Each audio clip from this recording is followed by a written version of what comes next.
all of them can hear me, right? Once again, let me just check. Yeah, should be fine.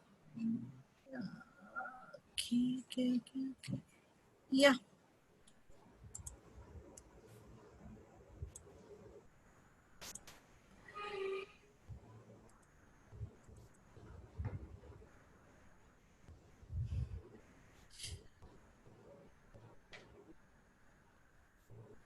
So, hello, welcome everyone for today on a Monday evening to enjoy our digital trail together.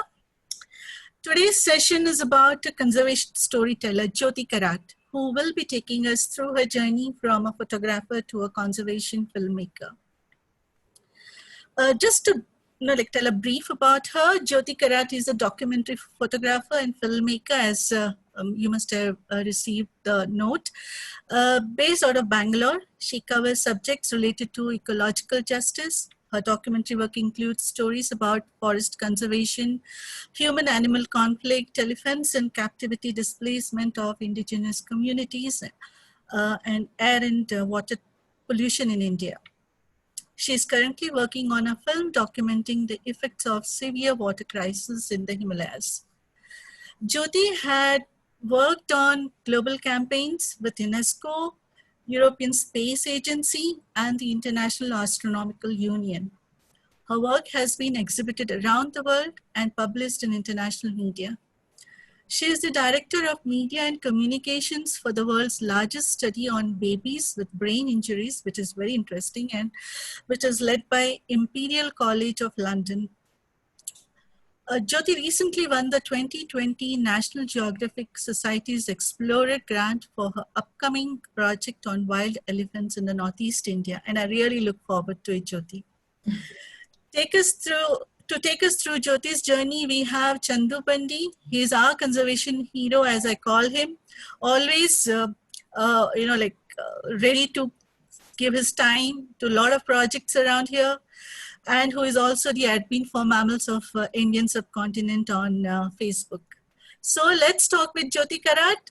Here, Chandu, take it forward, please. Thank you for having me. Oh, we are thankful, for giving us the time, Jyothy. I mean, this is very interesting because we have been having our trail sessions on bird watching, orchids, flowers, and also this is actually our first session with a storyteller who is, who tells us stories of conservation, which is very important, and that's what we're close to our heart. Thank you for giving your time. Yeah. One more thing. All the participants will be on mute till the session is over. At the end of the session, we'll unmute. I think you can unmute yourself and you can raise your hand. And then you can ask the questions. Okay. Yeah. Chandu, the floor is for you. Both. You can take it forward. Yeah. Hi, Chandu. Yeah. Hi. Hi, everybody. I'm Chandu Bandi. I think. I'm just facilitating the talk. So I'm just helping Gitanjali with the talk with Jyothy. So we will, as Gitanjali suggested, we will be I'll be asking her some questions to so that she can explain us, and we can take questions at the end of the conversation. Thanks, Gitanjali.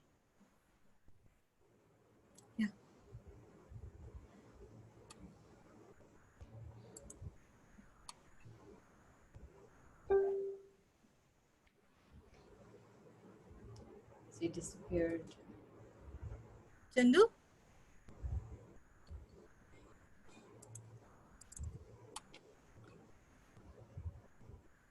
Okay.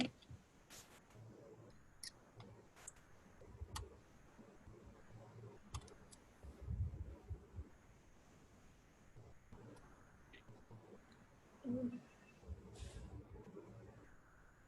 you hear me, Gitanjali?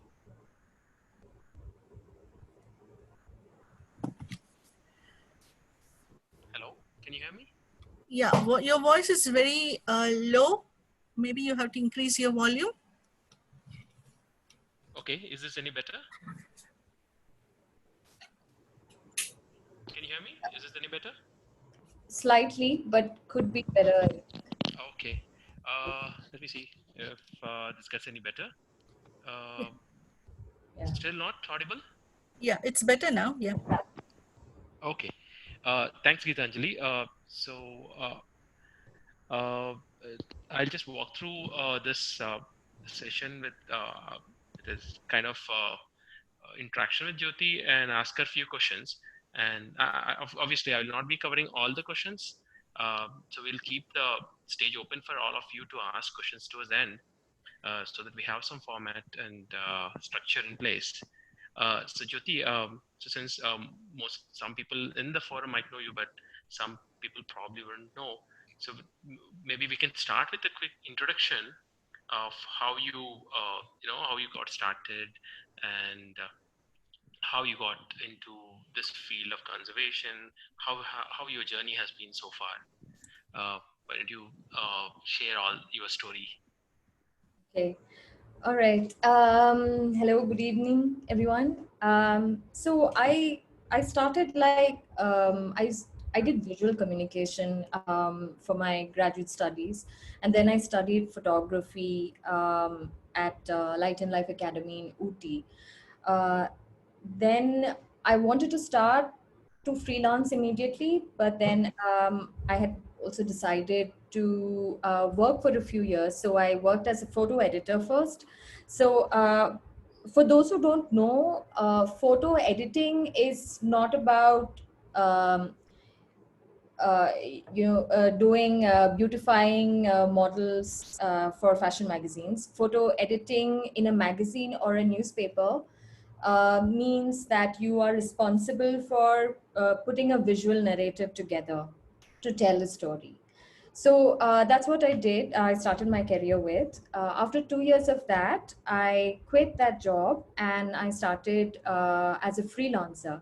So at the time when I was starting as a freelancer, I did a workshop at Angkor Photo Festival in Cambodia, and that really changed the way I see things. And in fact, that was the reason why I quit my job as a photo editor as well. Like I was so inspired by all the other photographers, photojournalists who were there, that I decided I wanted to do something more than just photo editing, and I started photojournalism. So for almost 10 years, I've been working with national and international newspapers and magazines, for the longest time with Lonely Planet. So it was quite cool in sense that I was able to work with newspapers and magazines, as well as with travel magazines, with business magazines, etc. So I did that for a while, and then like I said, after about 10 years or so, then I kind of transitioned to video. That transition was also because for several reasons, but one of the reasons was that the media landscape was changing. I'm sure a lot of you are very active on social media and you consume a lot of internet media through internet. But at the time, it was called the new media, and people were just adapting themselves to it, like content creators. So I wanted to up my skills, and I got a fellowship from World Press Photo, and I did this course in Manila University in Philippines, and that's how I started my video journey. Yeah. So yeah, and now I'm here.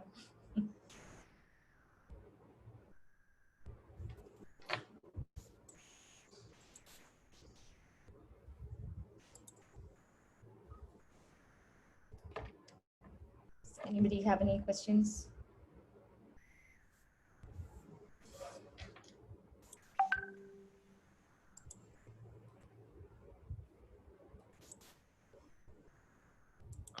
I think, Jyothy, we can take the questions towards the end, maybe.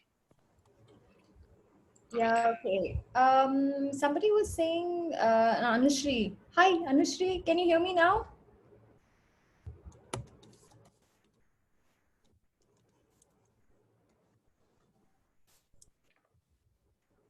Okay, cool. Sorry, Chandu, you were saying something. I missed Yeah, that. maybe we can take the questions towards the end, Okay, okay. and because there'll be a lot of questions All that right. might come up, so we can take it towards the end, so it'll be easy. So Okay, we okay. stick to a flow. So I had a question. Yeah, So the next question I was about to ask is, yeah. how different is it from being a photo to moving to video? I mean, how could you, what kind of differences or things like that you had noticed or seen? Okay, so as a photographer, at least working in India, the the main constraint I felt was that I didn't have a voice of my own.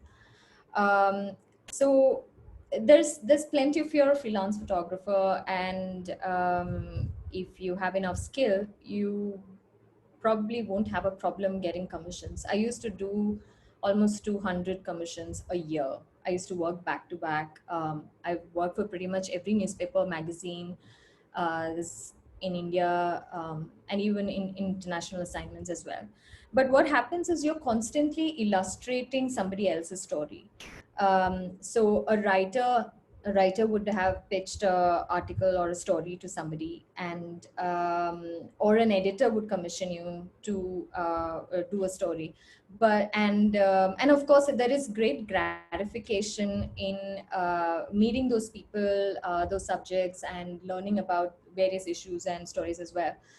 But I did not have a voice of my own. If you take India, the Indian media landscape, even the opportunities to publish a photo essay is very, very limited. Even nationally, you have, like, you can count in one hand, the newspapers and magazines that carry a photo essay. And it is very difficult to pitch a story and write for a newspaper or a magazine. They simply do not take you seriously, because it's photographers are meant to take photographs, and that's all, right? That's the editors, the newsrooms approach. Nobody really takes you very seriously. And but as opposed to videos, like when you're making a documentary film, then you have complete autonomy over your creative process, over your story. So essentially I am in complete control right from the start to the end process. Like if I find my story, I research, I do the pitching, I get it published, and in all this process, I'm also giving a voice to the people who I am covering. I feel like in that way, I think the videos are the most honest medium, because most often than not, you find reporters putting words into people's mouth which they didn't say, misquote people. All of that happens in writing. And with photographs as well, I feel that you don't really hear what the subjects that you're seeing in a picture wants to say. But in a video, it's the experience is much more visceral. People say what they want to say, which is often, I mean, it could be something that you don't want to hear as well, but it is what it is. And you're giving that space. So I think in that sense, a video is much more effective and honest. Yeah. So did I answer your question? Yeah, that's interesting, Nick. Uh, yeah, so the next question probably is a little extension to what you just explained. So there are lots of wildlife films out there, right? There are documentaries made on wildlife and films made on wildlife. Yeah. So can you explain us how, say, a film on conservation related topic and standing up for people, and how exactly is this going to be different from regular wildlife film? Or how would you approach it differently? Okay.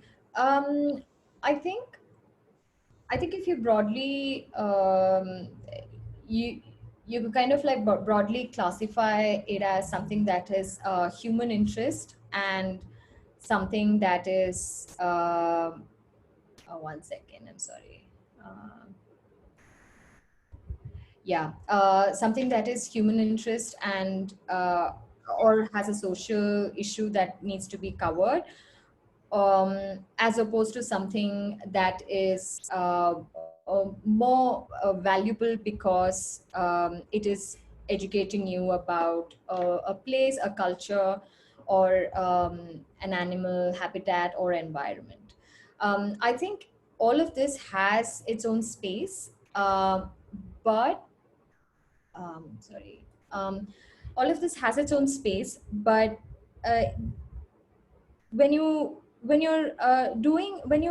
covering a species, and if you are taking pretty pictures of that and then not caring about why that species is disappearing, um, that I think is a slightly problematic.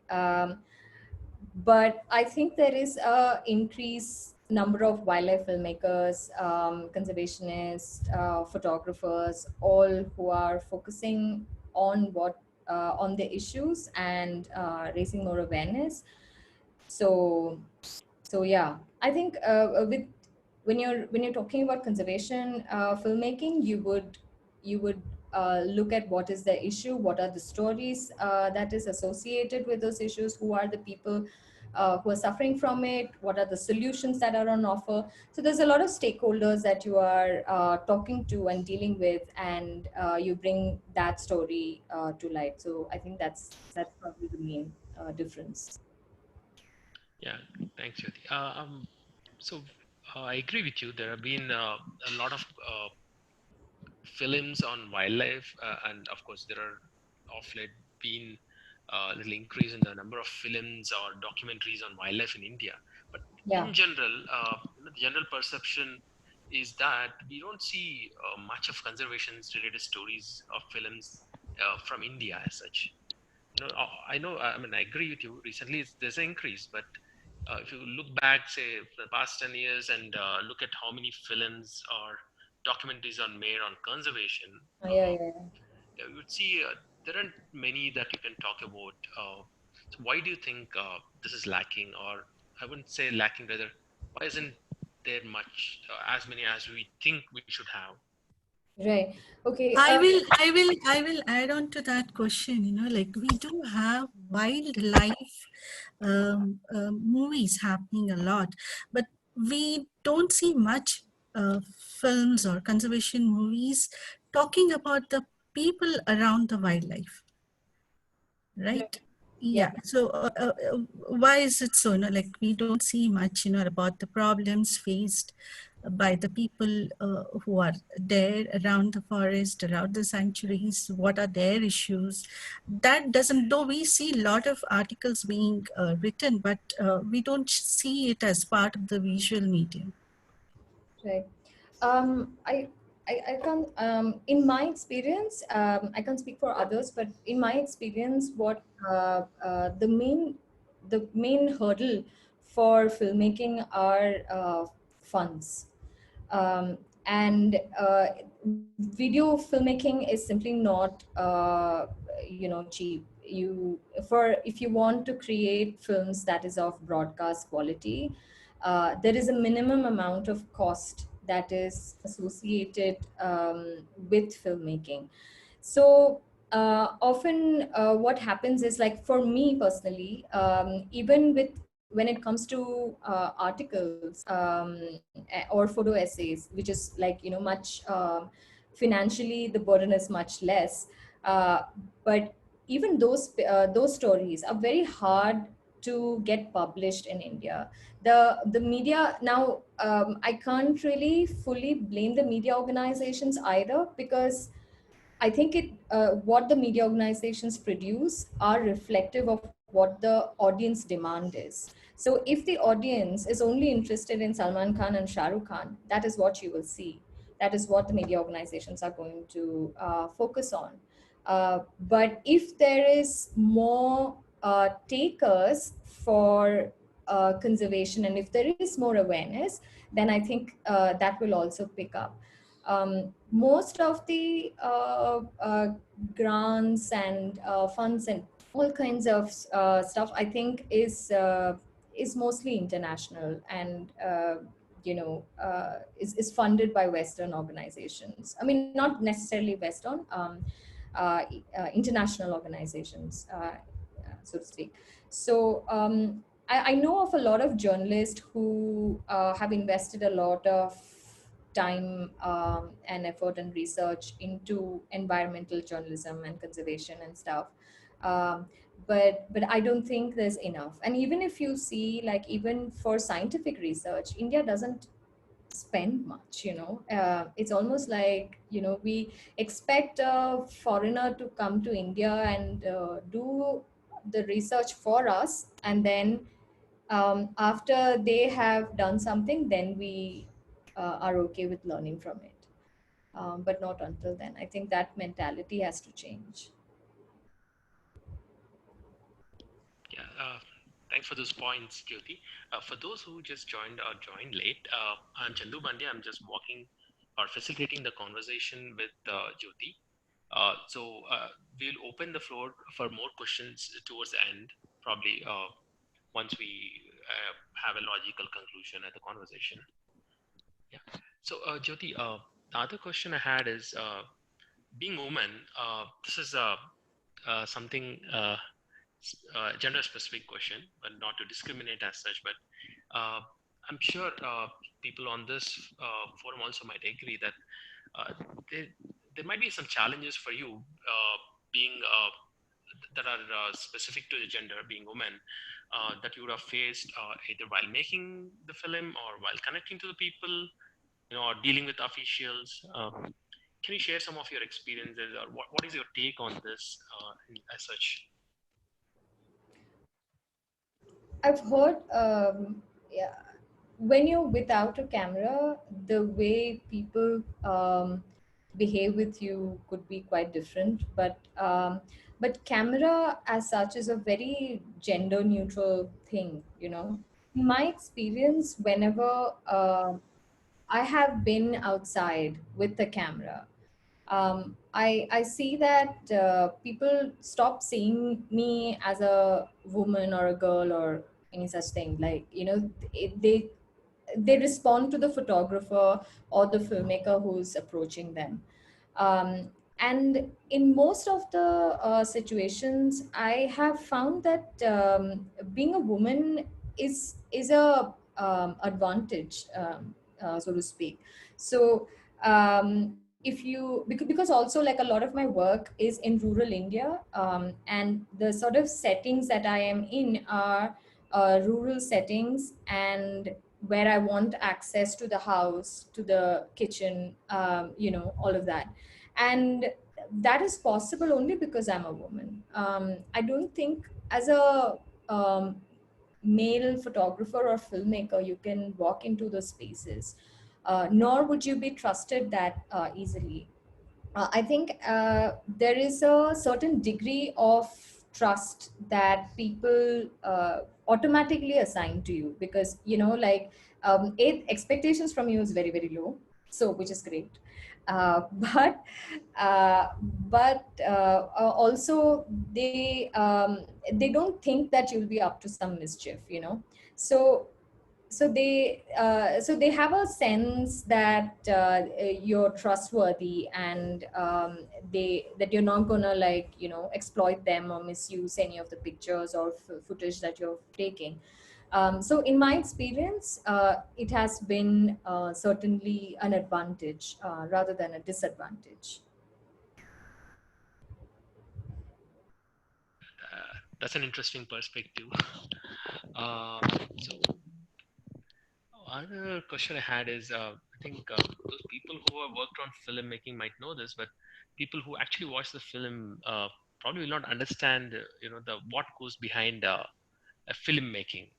What kind of challenges you face, what hardships you have, how many hours you spend in the field, and because and people who had experience probably know this, but the amount of footage that you need to shoot and what actually gets translated into the final film, those kind of things. Can you share some of those information on what actually goes behind the scenes? Okay, filmmaking itself, I mean, it's a long process. It could, I think the fastest film we've produced, and I work with a team. I'm lucky to have a good team to work with me. The fastest turnaround time maybe just three 3 months or so. Uh, the longest is probably 2 years to 2.5 years and such.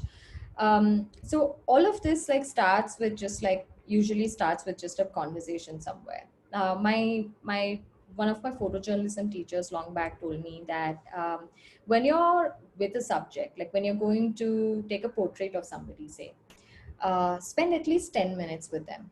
So normally, what happens is if you are spending 10 minutes with somebody and you're asking them, is it okay to take your picture or film you or whatever, you have that conversation with them. Then you ask for basic details like your name, like his or her name, their age, etc. You write that down. And then, in my experience, that 10 minutes will become soon become 20 minutes, 30 minutes, sometimes an hour, 2 hours, and then it becomes a story. Some of the stories that you hear from them, after hearing that, there you can't go back, you can't unhear what you heard.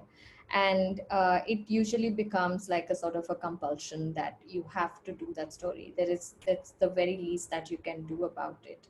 So most of the projects that I have done is also results of these 10-minute conversations, um, which I think we don't do it often enough. We don't listen to people often enough. So I would so once I have a story like that, which and then I start researching on it, and I'll research it for months. So there are stories where I would have followed up for months. I would have gone and visited the places, and I will also see if it is viable as a visual story, because a lot of stories are also not really may not render itself into a documentary film. It may work better as a article or even a podcast or something.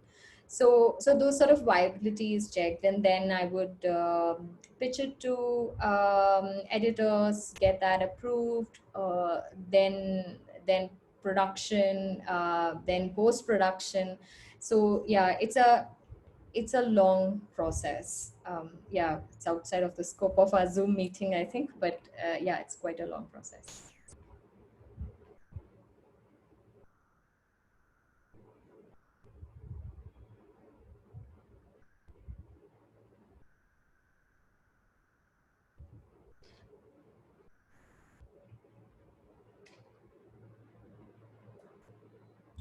Yeah, I don't know. Chandu, can you hear? Yeah. Yeah, yeah. Sorry, I was on mute. I was speaking on mute. Sorry. Yeah. So Jyothy, I was asking. I'm sure you have to collaborate with researchers or people in the field who has the expertise to gain some information. And have you noticed this? What you call as unconditional bias? That can creep in during those interactions with researchers across the globe. I'm sure since you work across the globe, I'm sure you have wider exposure in this. So can you share any of those experience of how do you deal with that kind of unconscious bias that can creep into the work? um, I think these biases all of us have, given wherever we are from and everything. So um, so what generally happens is like your brain, like if you're given a difficult question, your brain is generally lazy and it doesn't want to painfully figure out what is the sorry, somebody is yeah your brain is not going to compute the most difficult question that is there. What it will do is it will substitute that difficult question with an easy question. So for example, if you say I was doing a story on on an indigenous community in the Nilgiris, and there was a lot of human animal conflict there. So a question that has always arisen was, how can we coexist with animals, right? Because there's a lot of crop destruction, there is a lot of conflict in those areas, etc. So but what happens in your mind is that not with me, with researchers, with activists, with policymakers, everybody, it's the same sort of a thing, that when you're faced with a difficult question, you will replace that with an easier question, that is to say, how do we feel when our crops are destroyed?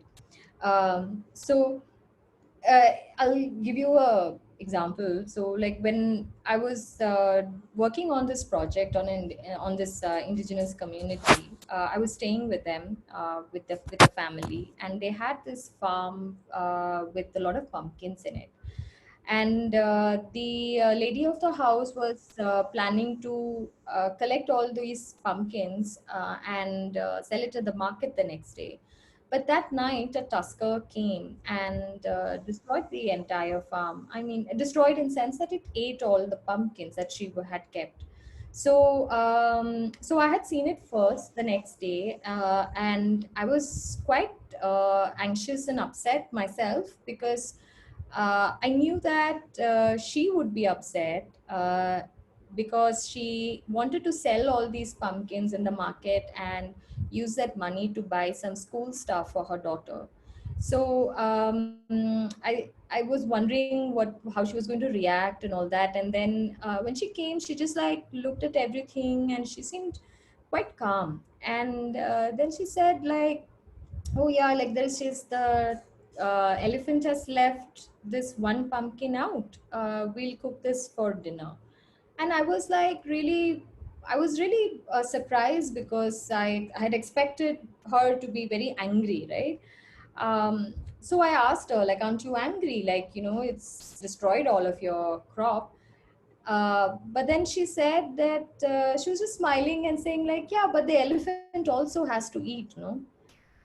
And that was a very revelatory moment for me, because you know I had assumed that when your crops are destroyed, uh, you're gonna be angry, because being in the city, you are assuming how the farmers or people who live in these fringe areas and inside forest sanctuaries feel. But we don't really know that, you know, only when you speak with them and you do proper research, you speak with a lot of people and collect data, only then you really know what the real conditions are. So, and on the other hand, that was sort of like a pivotal moment for me to also consider that there are lots of things that we can learn about coexistence with the wild animals in these sort of settings. And there are lots of stuff that we can learn from these indigenous communities before those cultures change, before those mindsets change, etc. So so yeah, so I think the only way that you can deal with these biases is through research, and be conscious of your prejudices and biases that you bring to the table. And with researchers, I don't know if we can, I mean, we cannot change what people think, but I think what I do is I speak with multiple people working in the same field of research. So I get like a more rounded view of things.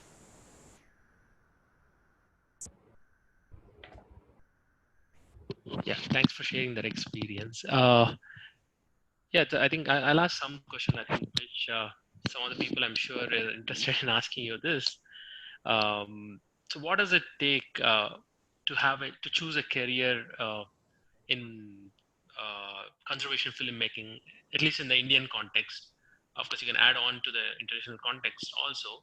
But can you share or share with the audience on what it takes to be a conservation filmmaker in India, at least to start?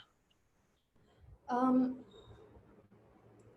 I think there is India having so many biospheres and being in our positioned as it is in Asia, I think it's an important space globally. No matter whether you're uh, intending to work with Indian media or international media, the landscape and the Indian subcontinent is anyway very important. Uh, and we have a lot of stories that are still untold. In the if you're working from a perspective of I want to get published here, or I want to work with this agency or that agency, I think that is a wrong way to go about things, you know. Rather, I would advise that you go about finding the subjects that interest you and engages you and you want to do something about, and then go about finding an outlet that will give more visibility to your work. I see a lot of I see a lot of people just talking about stuff in social media. That itself is cool, but I think even then the amount of views that you will get and the amount of exposure that you get is still very limited. When you want to approach mass media, a prominent newspaper or television channel or any of those things, you will need to have your quality in check. You have to adhere to their standards, whether it is in the form of writing, whether it's in the form of photographs or films. You have to meet that quality standard. So technically, you need to be proficient. Now, the second thing is that you need to have your storytelling in place. You could possibly get by without that much of technical prowess, but a well researched, well rounded story. But you cannot have a montage of beautiful footage from some safari and hope to get that published without a story structure to go ahead. So that way, I think to get stuff published with media organizations, a strong storytelling skill is very, very important. And that is applicable both in national and international platforms. Yeah. Thanks for that, Jyoti. So one last question before we open it up for everybody to Yeah. ask the questions. Do you want to share any incidents or any anecdotes from your experience as a conservation filmmaker? Something memorable that you want to share with all of us? I also want to ask, add to that, because you deal with people, right? So once your documentary is over, do you keep in touch with those people who have been part of the documentary? Yes. Okay. The short answer is yes. But the long answer, I will tell you. Yeah, my question is because I have, like when I meet these as part of my work, the general impression is that when you speak to them is that, oh, she is one more NGO who has come and, she'll take photograph and, like she may get some money and, like then everything is forgotten. So at least from my side, I always try to keep into. So I just, because I'm not a filmmaker, but as a filmmaker, a lot of people go shoot, make stories, but do they keep in touch? I mean, that's what I wanted to know. Yeah. Primarily, so far, my work is mostly concentrated in areas that is very close to me. So I've been working in the Nilgiris for last I think 7 or 8 years now, and the other store. I mean, not just that. Like even other areas as well. But because I work slowly, that also means that I am I'm talking to them over all this time. So like I'm in touch with them throughout, from the time I first met them to the time I have broadcast this thing. I'm constantly talking to them. I would have stayed in their houses, or if they are visiting Bangalore, they might have come and stayed in my house. So that's the kind of relationship I have with those people. So I'm also like, it's almost like I'm attending their functions, or any life events that is happening to them. And the kind of response you get, and the kind of love you get in return is also quite amazing. To sort of just give you an example, so recently we were filming in Ladakh, and we were staying with this young girl in a village there. And she was alone. I mean, she lives alone, but she's very friendly, and very, like, we had a lot of fun with her.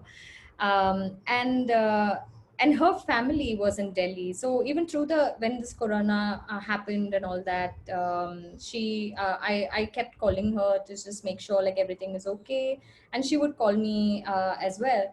And then just a few weeks later, like, she calls me and says that like Ladakh, like, things had improved much more, and Bangalore was still in lockdown, and she was asking me how my work was going, etc. And then she told me, like, I made some I sold some rocks or something, like, in from her farm, and she made some money. So she was saying that, Joe, if you want some money, I can wire it to you, like I can transfer that money to you, please let me know.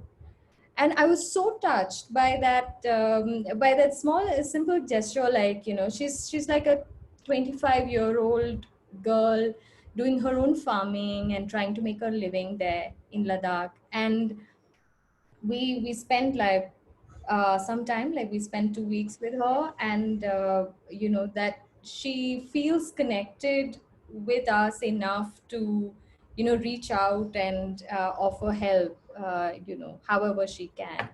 So yeah, so that's the kind of relationship we have. I'm still in touch with pretty much all of those people that I film and everything. So which also makes you more accountable and responsible for the stories that you publish about them also, because we are not really helicopter photographers or filmmakers who are just going to land there just to do the story and then, like, bugger off from there.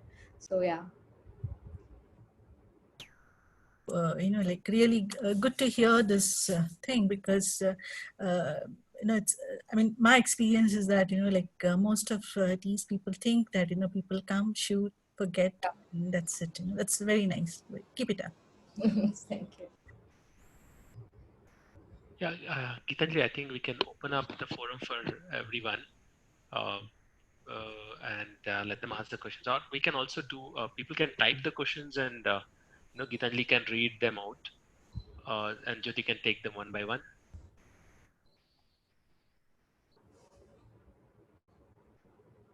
Sure. What Yeah, I think, whatever works. yeah, Yeah. because if multiple people start speaking, it'll be a challenge to hear one person. So if people can start typing their questions in the chat box, and Gitanjali, if you can read those questions and Jyoti can answer.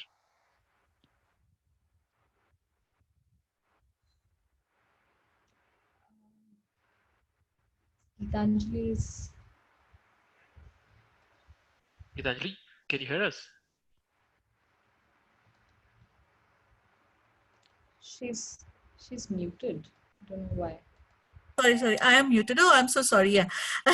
So Rohit Kumar want to know how to get fellowships for making a wildlife film, how and where to approach them. Okay. There are several platforms for fellowships. It depends on what your project is about. If a fellowship is to is to do some just an article or photograph or film. So for each of those sort of mediums, you have different kinds of fellowships that are available. The ones I know about is you need to check out Pulitzer Center for Crisis Reporting. They support for stories from rainforest, like issues that is connected to rainforests and climate change. There are several other subjects as well which they support. So that's Pulitzer Center for Crisis Reporting. It's also very, very prestigious. It's not just the money that they're giving, but there's also a lot of visibility that you will get from getting a fellowship from Pulitzer. Then you have National Geographic, of course, National Geographic Society for Research and Exploration. I can't speak for others, but for me, I have pretty much approached them the same way I would approach any story or anybody. I did my research. I submitted a proposal to them, and yeah, and they accepted. So that's pretty much it. They also have, so every uh, body that gives fellowships or grants, they usually have, they will spell out what are the areas that they are looking to fund. So if they are funding stories or research or projects related to rainforest, and you want to do a project about cricket, then that's not going to match. So you have to identify the subject that you want to work on first, and then go find the fellowships that are available. Yeah. Then there is also IWMF. Those are for women. It's from the US. Then you have NFI. That's in India. I'm not sure if they're still functioning, but they also give like about 1 lakh or 2 lakhs to do one story or project. Then there's Sahipedia. I think Sahipedia does give grants in India. Um, yeah, that's about all that I know in India. Yeah. So. Hi, Suvit. So nice to see you here. Here's, I've unmuted you if you want to add on to the question that you have already texted. My question is to Jyoti and all. Since childhood, we used to see only 5 or 6. You can say like nowadays it's a house type of project and they are working well, and we are looking all the stories by them only. Why this platform or this type of subject is not attracting young mind? Those can go far flung areas and do the diversified stories from our country. I didn't understand the 4-5 people. Only 4 or 5 big houses are doing wildlife documentaries in Oh, India. right. Why like you or I have many young friends. Those are like trying to get some little bit kind of funding, or you can say like if they are having a project, so somebody is ready to buy their project and broadcast it. So why we are again? It's like Salman Khan or Shahrukh Khan type of situation in the wildlife. Yeah. No, I think there is a big disconnect between what people consider as filmmaking and what people consider as cinematography. They're not the same. Because if what you want to be is a very good camera person, that's cool. You could develop a portfolio of your own and approach these publishing houses just like any other job. You would if it is a job interview, what would you do? Like you'll have like your resume and everything, and then you will approach them and they will see if they want to hire you, and that's how they do it, right? So similarly, like for photographers and cinematographers also, it's a similar process. You develop a body of work, a portfolio, and then you approach editors in newspapers or magazines, or TV producers if it is channels. And this is what studios will also do. They'll have a show reel and they will show it to them and pitch ideas if they have one, and that's how they would do. Um, But what a lot of youngsters who also approached me asking is that they think that filming or shooting a bird or a cat or an elephant equates to a documentary films. It doesn't. You need to have a story. You need to have something to say, and it needs to be said in a engaging, cohesive way to the public, and it has to be in the quality of broadcast. So I think that disconnect is there a lot. Everybody, all the young people I'm meeting now just wants to fly off to Madagascar tomorrow and start making films for National Geographic. It does not happen that way. If you are trying to be a doctor or an engineer, you do think that, okay, I have to put 4 to 5 years into this just to study, right? So why do you think another profession would be any different, right? So this is what I try to tell the people who want to have just picked up a camera today and want to be a documentary filmmaker tomorrow. It's just that it's not a shortcut. And abroad, people invest a lot many years and a lot of effort, money, everything they put into it to develop this skill. So here, I feel that what I see is people just want to develop their social media following, and be able to work with whichever organization that they think is great. They want to be hired just tomorrow. So that just does not happen. Yeah. Agree. Yeah. And Jyoti, how about, because there are some organizations, I mean, I know about some, I mean, one in Northeast, like, has anyone thought of starting something like on the lines of Green Hub in South India, where, like you can train people from around the forest areas who can, like start documenting the problems, the biodiversity about, I mean, from their surroundings. I also know only of Green Hub India. I don't know any other organizations that is. Oh yes, Chennai Photo Biennale actually. I think Okay.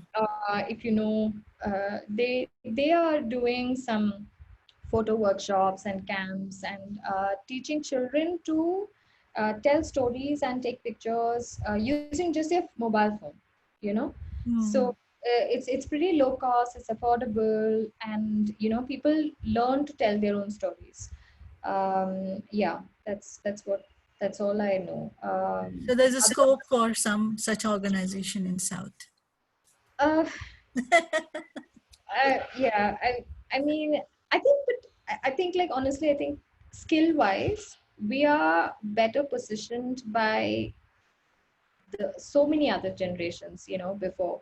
Like, even five, like, from I started out. I think I studied photography in 2006, but even 5 years before that, things were much, much harder.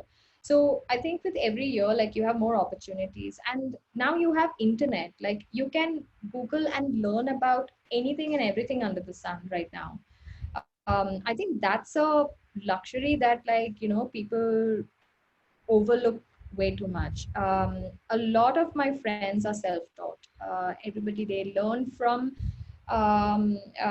a lot from the internet, and then they actively seek mentors to kind of, and also have, like, if you have also sort of colleagues and friends who can provide you with feedback and encouragement and things, then I think that is good enough. You really don't need to go and join an institute, and I don't think that is actually necessary. I mean, it is good if you can, but if it is not there, it's not the end of the world. Okay, okay. Now we have Suman Raju who want to know, how do you raise funding for wildlife conservation films? Is it possible to make a living doing conservation films? Actually, this question was on my mind also. I'm sorry, I'm so sorry. I can. Okay, Suman Raju wants to know, how do you raise funding for wildlife conservation films that you're doing? And is it possible to make a living doing such films? Yeah, one thing that I had made up my mind about very many years ago when I just started to be a photojournalist itself is that I have come to terms to the fact that I'm never going to be rich. You know, I'm never going to be the highest paid filmmaker in India or the world or anywhere else, or nor am I going to be Tata or Birla. So that said, it is possible to make a living as a filmmaker, as a photographer, as a writer, or any of those chosen fields in the media. There is the secret to the professionals that you will see in the thing is that they consistently produce good work. So you might have hundreds of thousands of photographers in India, or wildlife filmmakers, or filmmakers, or whatever. But people who are reliable and people who the client can depend on to produce good work are very few. And that professional network is sort of like, everybody knows each other, and then when there is a requirement, they will come back to you. So for me, like in my career, like the people I have started working with at the very beginning are the people I still work with. And I add very, very few people to my client base because for me, it is a relationship there as well. Because, over the years, you kind of like have, you develop a sort of like a trust relationship with people, and the editors respond to it as well. So even when there is a crisis happening, those editors will reach out to you, asking, okay, I know it's a difficult situation, how can we help you, or how can you help us? So yeah, I would say definitely you can make a living as a freelance, as an independent filmmaker, or a freelance photographer or writer, and all that. Yeah, but maybe don't compare yourself with the CEO next door. Yeah.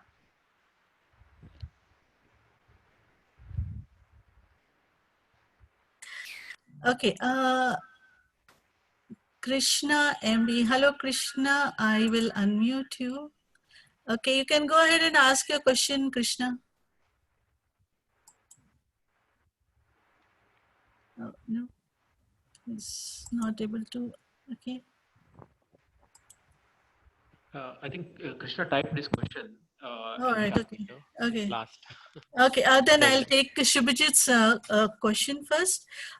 Is there any national platform to show wildlife films where the people of India can watch it and know about Indian flora and fauna? While Karnataka is a wonderful attempt, but is there any national platform to show other than on YouTube and movie theaters? Honestly, I don't know of many. There are film festivals that happen in Bombay and in Trivandrum. Um, but other than that, I don't know of many. I think other than Nature and Focus Festival, there is one more. In Pune, I think. Yeah, there's one more Right. wildlife. Yeah, but I am not very sure about that. Okay. Okay. Then Smriti Bhaskar wants to know, who is your inspiration? Oh, that's a very difficult question. Um, my inspirations really fluctuate a lot. I watch a lot of movies, and I read as much as I need to. And I love to draw. So I know it seems odd, but I think I get my inspirations from art, from writers, and some films.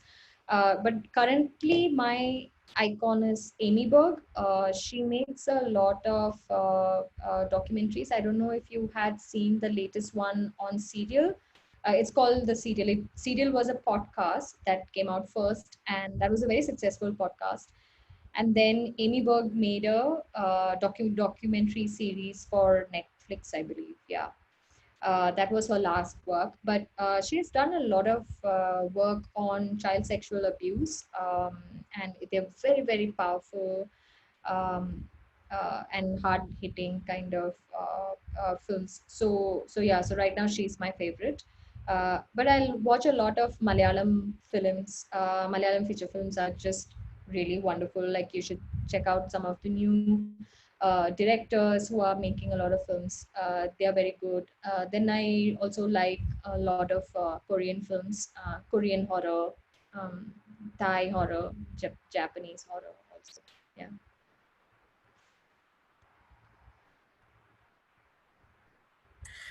Tanvi Salunke wants to know, thank you for this session. Okay, thank you. Thank you for taking part. She wants to know, would like to know if there is any process you follow while researching for a project. Um, Process, yes. So I generally start with like, so once I get a story idea, like I said, like I usually get it from conversations with people, because I'm not because I'm not very interested in stories that has already been done. What that means is, and especially if it's a project that I want to do in India, reading material and research materials are very, very, very hard to find. So first I start with reading up whatever is available online or in any of the books available. There are a lot of scientists and researchers who would have come out with a book on the larger subject. So like for example, Harini Nagendra has his book on Bangalore, and somebody would have written a book on elephants, or the history of elephants in India. And I also approach scientists or researchers personally, and I will, and usually most of them are very forthcoming. They provide or they share their journals or research materials. So Surendra Verma, who has done so much work with elephants. He has helped me a lot. He gives me a lot of information and stuff to read with. So if I'm doing something about elephants, so those things I do. So those are stuff that I consider like as pre-production, and it's just my research phase. So even during this time, I might just ditch a project because, like I said before, it may not uh, render itself to a documentary film, so I might ditch it. But if I don't, and if I'm going ahead with it, then I pitch the idea. Before I pitch the idea, I go to the place. I go visit the place, and I spend a couple of weeks or months talking to the locals, because I feel there is always this sort of disconnect between theory and what is practical on the ground. On the ground realities are often very different from what you see on paper. So I do that, and that is a stage where I decide whether I want to spend more time uh, and effort on this or not. And then it's the general, like, pitching, production, do the shoot and stuff. Yeah. This is looks like someone known to you, Rabinesh. Okay. He says, he writes, "Hi Joe, this is the second webinar I'm attending yours. The first one was with Anita Ramaswamy Amma. Can you share detail about your experience in LLA?" LLA was a wonderful time. I think if you, yeah, LLA, like, if you go to Light in Life, and if you are lucky enough to learn with Muhammad Iqbal sir, you pretty much get a very grounded, like, you get all the basics and all the technicality of photography under your belt. Jyoti, I want you to explain what is LLA. I think not many of Oh, will. I'm sorry.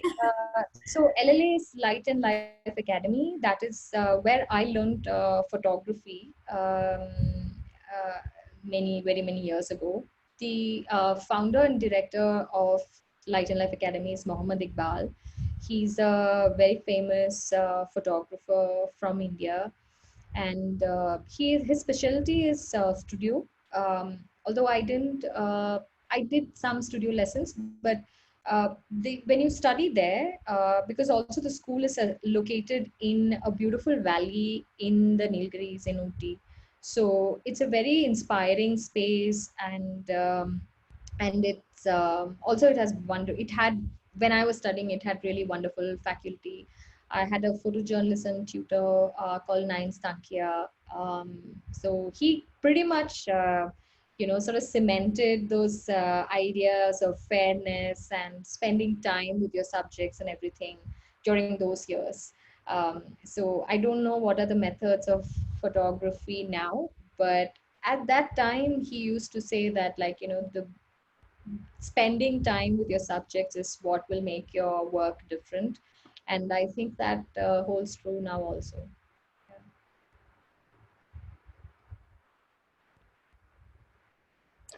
Okay, Shubhajit again wants to say this. Are the foreign organizations like BBC, Natio, Discovery interested in making wildlife films in India other than tigers? Because we don't see so many documentaries other than Corbett Kanha, Western Ghats, Kaziranga. I think I agree with that. Besides this, we have thousands of beautiful places in India to show to Indians and also to the world. Thank you, ma'am. Yeah. What's your take on that? Are we too much tiger centric? I think so. For sure. But although I don't know what comes first, the chicken or the egg, uh, because in this thing again, like I said, like it goes back to that supply demand thing, no? Like, if people are consuming and looking for more tiger pictures and stories, then that's what you're gonna get. Um, the organizations, I don't know about Discovery and BBC, but I think National Geographic definitely looks for diversified stories and from various regions, and they also look for local voices. So if any of you want to pitch to them and like have a unique story to tell, then you should definitely approach them. um, I Other than that, I think maybe it's also a Western perspective of India, and that is why I think we should have more local producers, local storytellers, photographers, writers, etc. Because also they also will know very.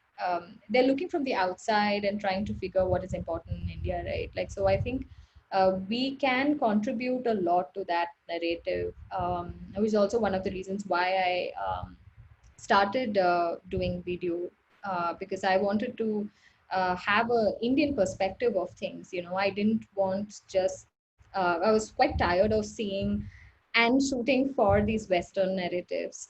But I think there is a universal consensus that you need more local voices and community voices and stories that needs to be coming out. And I think those sort of things are shifting. Yeah, so if you have something more than tigers to talk about, definitely I think there are takers for it. Rohit Kumar again want to ask, suppose one area has very good biodiversity, but general people are not aware of this. So suppose I want to make a film, I think, yeah, on the wildlife biodiversity of that area. So that the area should be highlighted and not considered as wasteland, then in this case, from where I could get the funds? And I just wanted to add on that, do banks fund such documentary projects? I don't think so. I don't know actually. to be honest.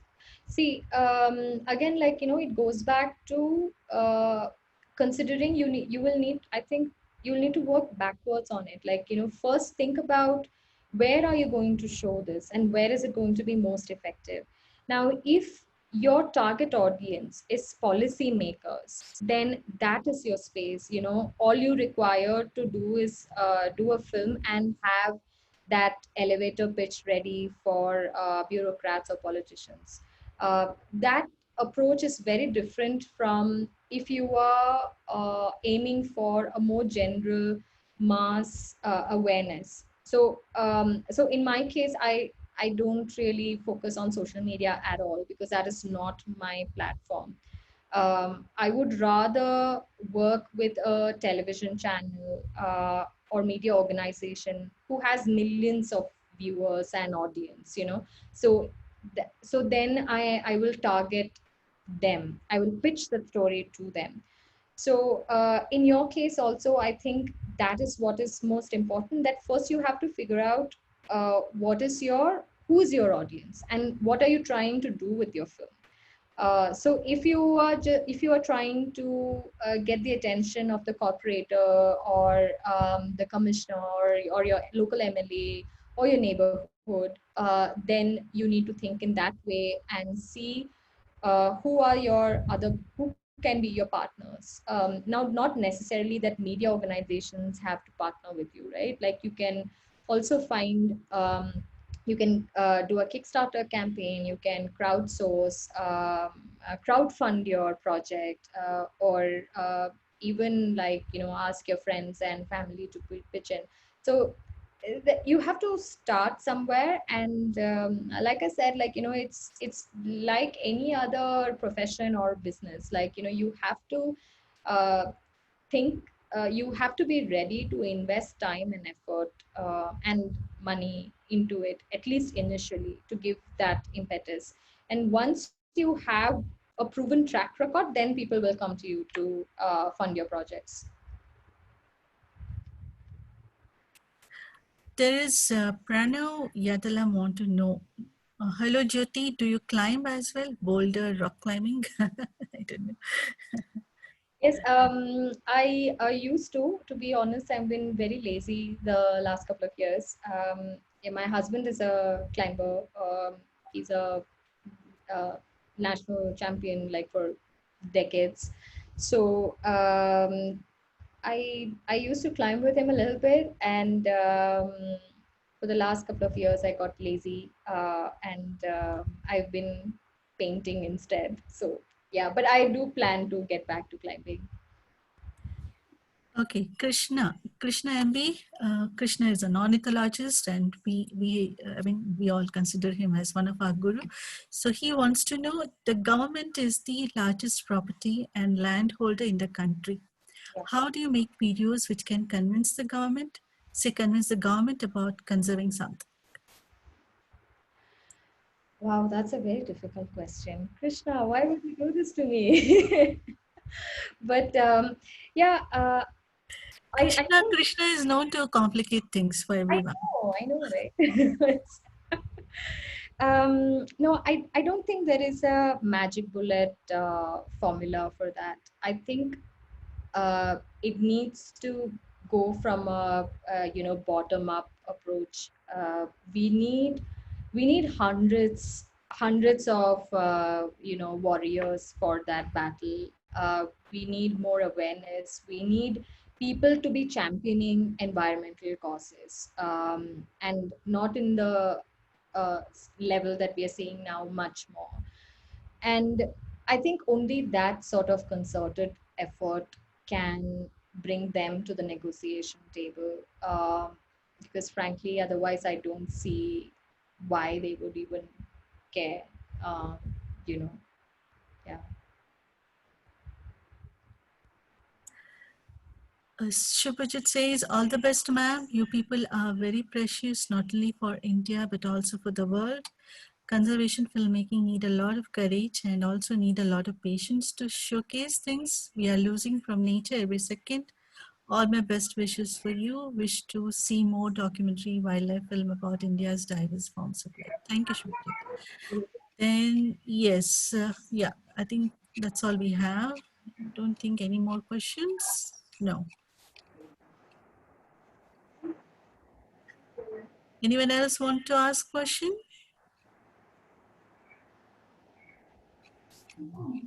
Yeah, I have a question. It's just that I'm not sure how to frame it. And hi, Jyothy, this is Deepak here. Hi, Deepak. Yeah. So I'm right now in a situation where my immediate neighborhood.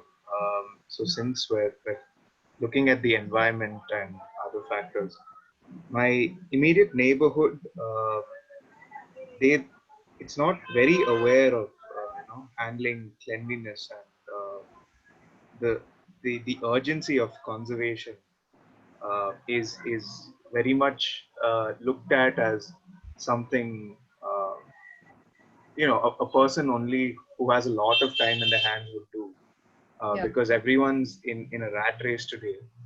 um, is there, or have you considered uh, making videos, or do you know people who make videos that increase the awareness to these particular groups?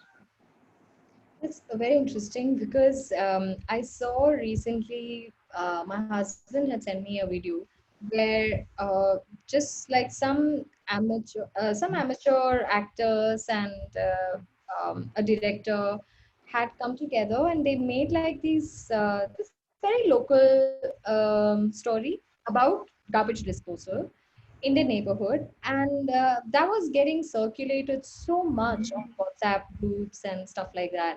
And at a glance, that, like, you might think that, oh, it's not that great, and, like, it's funny, or where when it's not meant to be funny and all that. But I think every little drop goes a long way. I think every little effort makes some difference, and even if people are laughing at them, or not really taking it very seriously, I think the message does go in somewhere. So I think there are people who do. I don't know them personally, or I don't know enough to share their contacts with you. Um, but I think this is where college students and people who are looking to do their projects come in, and they are very creative, and they can produce some really amazing stuff. Yeah. Okay.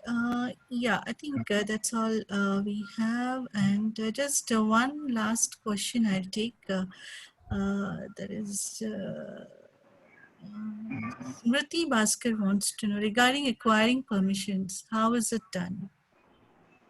Okay, permissions are like, you mean with the. Do you mean with sanctuaries, or like? I think so, probably, like because you'll be going around the wildlife. I mean, if it is a wildlife film, of Yeah. course, you have to. Well, yeah. So permissions are very hard to begin with. So I generally like just go straight to the field director, or with the ranger of that area, and I state my purpose and everything. Sometimes you have to get permissions from the collector. I mean, it depends on whose jurisdiction uh, is that land where you are going to film and you're going to work. So in my case, it's interesting because I was also working in an area which is villages which are like these islands inside of forest area. So the forests come under forest departments, and the villages come under the collector. So it's like yeah, it's a lot of bureaucratic process, and you have to go meet them, and they'll have like a formality, like they'll have like this, you have to give written requests, and then they have to approve it. It can take a lot of time. Yeah, and they could not give you permissions also, so then you have to look for plan B. And yeah.